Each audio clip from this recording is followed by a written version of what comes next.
Welcome back to Storytime with Mrs. Mullins. This is Fire Falls from Heaven. Not long before Isaac's birth, God told Abram what he was planning to do with Sodom and Gomorrah. Year after year, these two cities had become more and more wicked until at last God decided that both must be destroyed. They were so bad that they had become a danger to all the people around. Lot should have moved his children away from all this evil, but he hadn't. Now he would find it hard to leave. His wife liked living in Sodom, and his daughters wanted to marry worldly young men who had grown up in the city. Lot had problems. As the day of destruction drew near, the Lord said, "Shall I hide from Abraham what I am about to do?" "No," he said to himself.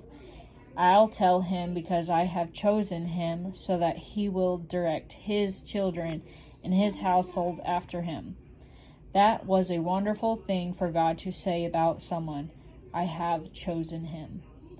God felt he could trust Abraham not only today, but tomorrow and always. He knew Abraham was not only trying to live right himself, but could be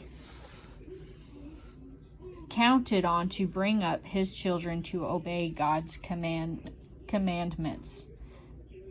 That is why God felt free to let him into the secret of the coming punishment of Sodom and Gomorrah. When Abraham heard the news, the first thought that crossed his mind was of his nephew Lot, wanting to save him.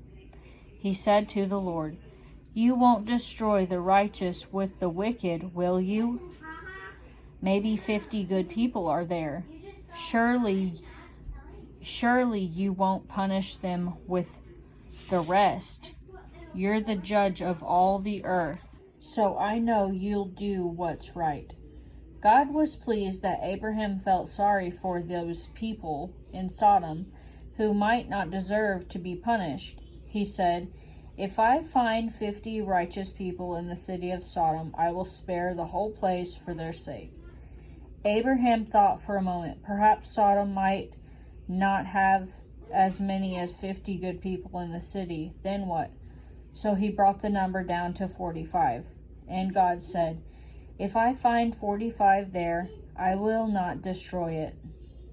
Well, said Abraham, "how about 40? For the sake of 40, I will not do it."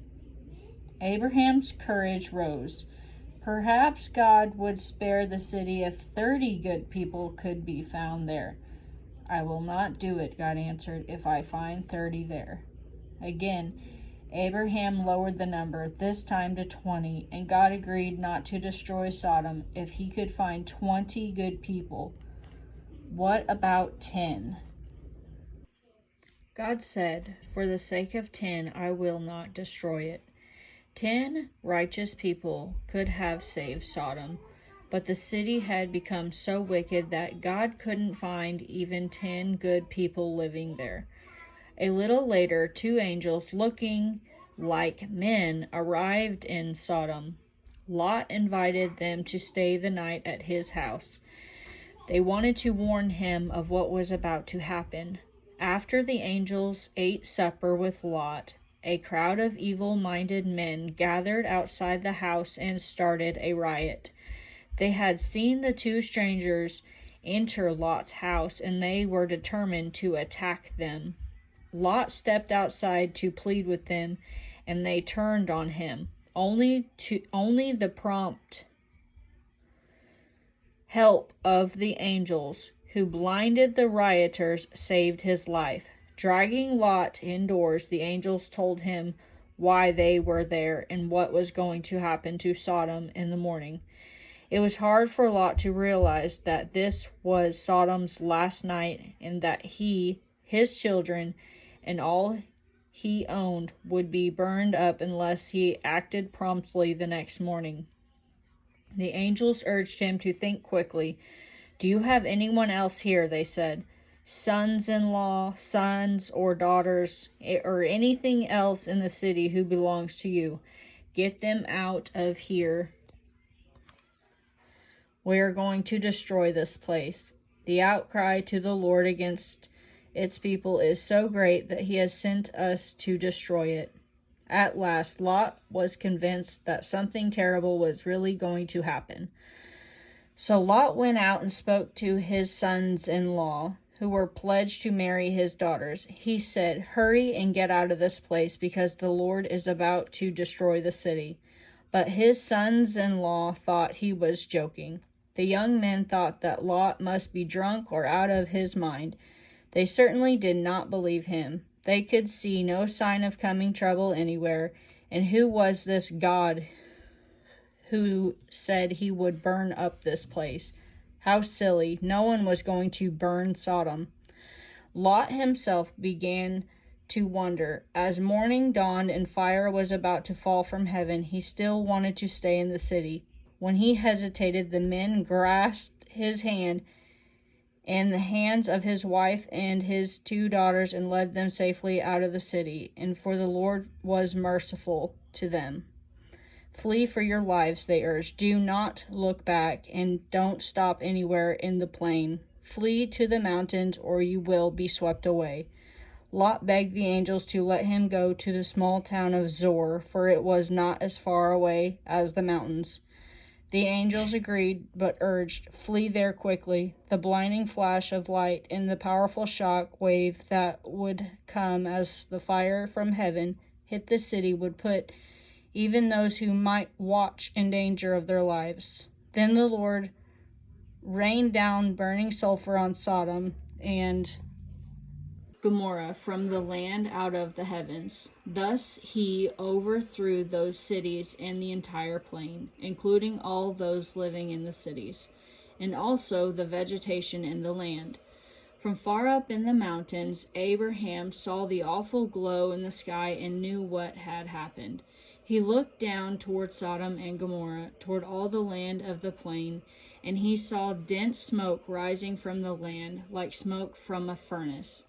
Perhaps he wondered whether anybody had been saved from this terrible fire. Sodom must have had fewer than 10 righteous people, or this would never have happened.